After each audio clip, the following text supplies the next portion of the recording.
Oi, pessoal! Bem-vindos à nossa última aula da série Testes Não Paramétricos.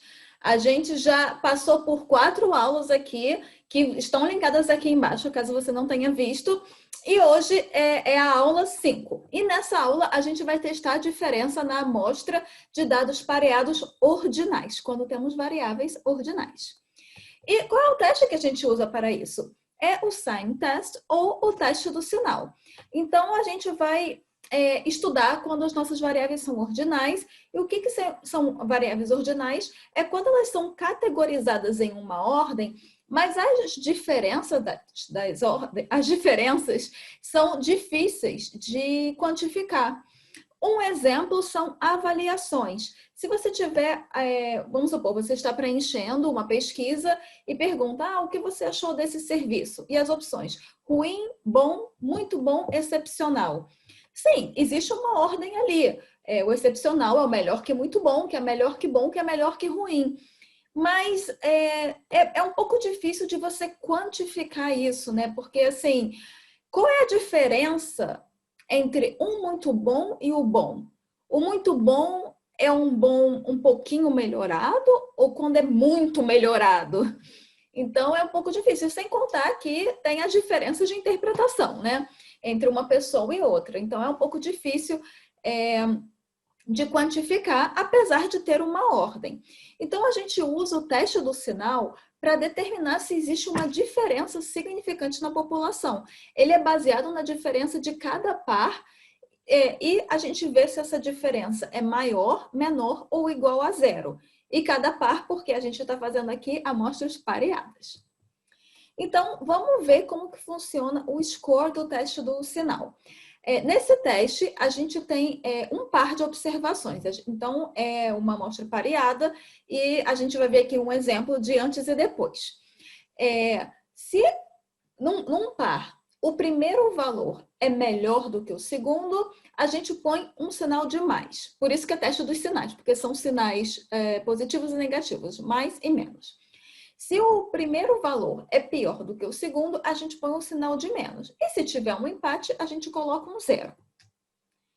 E aí, como que a gente faz? A gente vai eliminar os zeros e contar o número de mais e o número de menos. Se uma diferença significante não existe, a gente vai ter mais ou menos a mesma quantidade, certo? Então, se a gente tem 10 observações e a gente tem 5 mais e 5 menos, não tem uma diferença significante, porque metade das pessoas acham que depois ficou melhor e outra metade acha que depois ficou pior. Então, não é muito significante. Agora, se a gente tiver 9 mais e 1 menos, opa! Então, a gente já tem uma diferença aí, certo? E aí, como que a gente calcula isso? A gente define P como a proporção do sinal de mais. Então, a gente vai calcular, né, a proporção, quantos sinais de mais dividido pelo número de observações, e a gente espera que o P seja igual a meio se não existe diferença. Então, é o que eu falei aqui nesse ponto anterior. Se eu tiver 10 observações e metade é mais e metade é menos, não existe uma diferença significante. O que significa isso? Metade, né? 5 casos de 10, meio. Então, não tem diferença entre as populações. Opa! Então, a gente calcula o teste de hipóteses baseado nisso. Como nós temos duas variáveis e a gente quer ver a diferença entre elas com sinais de mais e sinal de menos, a gente, assumindo P como a proporção de sinais positivos, a gente testa isso aqui. E detalhe, P também pode ser a proporção de sinais negativos, né, do menos. Não faz diferença, porque é o meio a meio ali. Então, se a nossa proporção for igual a meio, essa é a hipótese nula, e a gente quer testar se essa proporção é diferente de meio. Significa que existe uma diferença entre as duas variáveis, esse aqui não há diferença entre as duas variáveis. Então, a gente faz aqui, né? Esse é o bicaudal, esse é o caudal à direita, esse é o caudal à esquerda. E o teste bicaudal, ele determina se a proporção de mais é diferente da proporção de menos. O caudal à direita, ele determina se a proporção de mais é maior do que do sinal menos. E a esquerda é o oposto. Ele determina se a proporção de sinais mais é menor do que a proporção de sinais negativos. Vamos ver aqui um exemplo da Domino's. A pizzaria Domino's recentemente mudou a receita de uma de suas pizzas. Então, eles querem testar se os consumidores aprovam essa nova receita. Eles coletam uma amostra de 20 consumidores e dá amostras para eles da receita antiga e da receita nova para as pessoas poderem dar suas notas. As notas variam entre 1, horrível, e entre 5, excelente. Então, a pessoa não está avaliando a melhora. A pessoa vai provar a receita antiga, dar sua nota, depois vai provar a receita nova e dar sua nota. Então, a gente vai fazer uma comparação se teve uma melhora significativa. A variável qualitativa é a nota, que é ordinal. Então, a gente tem duas variáveis que recebem os valores de 1 a 5. E aí, a gente usa o teste do sinal, que a gente acabou de ver, para testar se a receita nova é preferida entre os consumidores. Então, a gente tem aqui uma tabelinha. Nós temos números de 1 a 20. Esse customer é o consumidor, o cliente.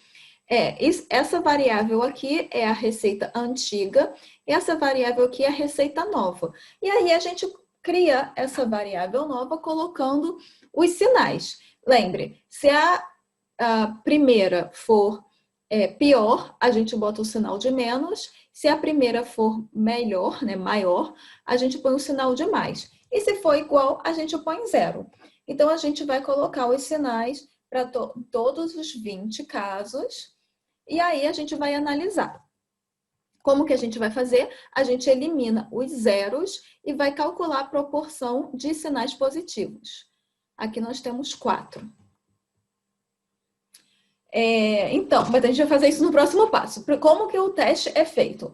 A gente assumindo que P barra é a proporção de sinais positivos da amostra e o nosso N é maior ou igual a 10, a gente pode modelar usando a distribuição amostral para a proporção da amostra. Então, a gente pode aproximar para uma distribuição normal.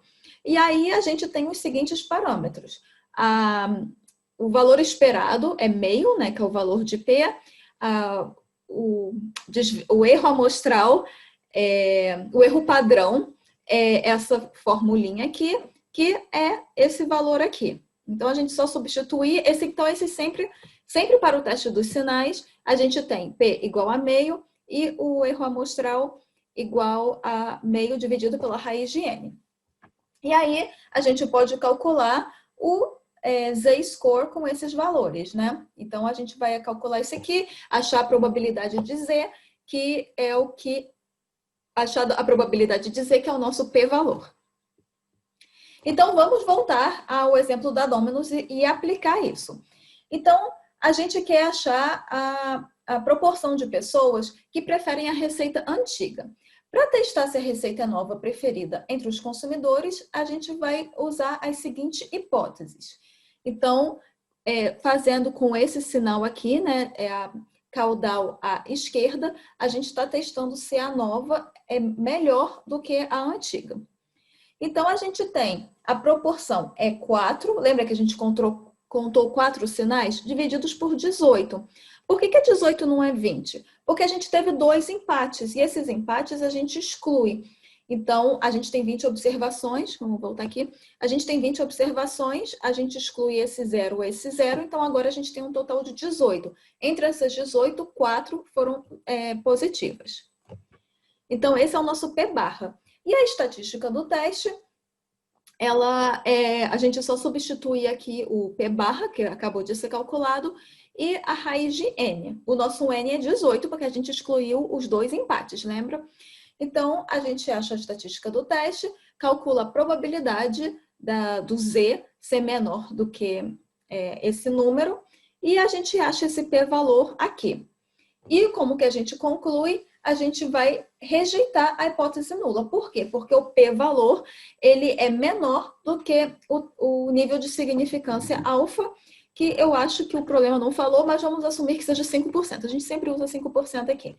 Então, se eu estou rejeitando a hipótese nula, eu estou rejeitando essa hipótese aqui, ou seja, eu concluo que a receita nova é preferida, que é isso que eu estou testando. Então, agora vamos ver esse exemplo resolvido pelo RStudio. Então, é uma forma muito simples, uma linha de comando, assim você não precisa usar a tabela, colocar os sinais de mais e menos, e aí fazer continha, colocar na fórmula, achar a probabilidade de Z. Não, simplesmente a gente só coloca essa linha no RStudio. Então, para a gente usar esse comando, a gente tem que colocar essa linha aqui, library BSDA, né? Então, a gente tem que implementar essa biblioteca e aí a gente usa o sign.test. Então, tá o que você tem que fazer, é só copiar e colar isso aqui. Então, no sign.test, você tem que colocar aqui, onde tem esse azul, os azuis são os para você trocar, né? A sua primeira variável, o y é a sua segunda variável. Essa aqui a gente está assumindo que a mediana é igual a 0, é o valor no teste de hipóteses. Nesse exemplo aqui, a alternativa vai ser less. Essa alternativa é o sinal na hipótese alternativa. Esse aqui, se você tiver... Então, a hipótese alternativa é esse aqui, ó. Esse sinal aqui. Less significa menor. Mas aqui aliás, até deveria estar azul também. Poderia ser greater, se for maior. Ou se tiver o sinal de diferente, como a gente viu em outras aulas, é o two-point-sided. Two-point-sided. E aí você coloca o seu nível de confiança. O nível de confiança é 1 menos o nível de significância. Aqui eu estou testando alfa igual a 5%, então o nível de confiança é 0,95. Mas poderia ser 0,99, 0,90. Então, esse aqui é o que eu coloco lá no RStudio. Eu coloco essa library, essa biblioteca, né? E aí eu coloco esse aqui, Dominus é o nome do meu conjunto de dados, com sinal de dólar antiga. Antiga é a receita antiga. E depois eu tenho Dominus, que é o conjunto de dados, sinal de dólar nova, é a receita nova. Então eu estou comparando a receita antiga com a receita nova. E o resto eu mantenho o mesmo. E esse aqui é o resultado. Ele faz o sign test, que é o teste dos sinais para amostras dependentes. E aí, esses são os dados que o programa está usando. E o S igual a 4. Adivinha o que é esse igual a 4? É o número de positivos. Lembra que a gente viu aqui? Então, ele usa esse teste igual a 4 e ele acha esse p-valor de 0,01. Como o p-valor ele é menor do que o nível de significância alfa de 5%, eu rejeito a hipótese nula. Então, é a mesma coisa que a gente viu aqui. Eu vou rejeitar essa hipótese nula, concluindo que, sim, a receita nova é preferida. Então, vamos ver como que isso funciona no R. Então, os meus dados já estão aqui no R, né? Nessa tabelinha aqui. Eu tenho os 20 clientes, a nota que eles deram para a receita antiga e a nota que eles deram para a receita nova. Então, primeiro eu vou instalar a biblioteca library BSDA. Então, carregou os pacotes, aí agora eu posso simplesmente copiar. Opa! Cadê? Eu posso copiar aquele comando que estava lá no PowerPoint. Então, eu tenho minha tabela Dominus, aqui é o nome do conjunto de dados, Dominus. E antiga, essa coluna aqui, que eu vou comparar com a Dominus nova. Então, Enter. Opa, deu um errinho aqui, erros técnicos. Ele está reclamando, dessa aspas aqui é mole, vamos fazer de novo. Less. Então, às vezes, você tem um errinho por causa de uma aspa, acredita? Então, tá bom, vamos fazer de novo. There you go, aqui.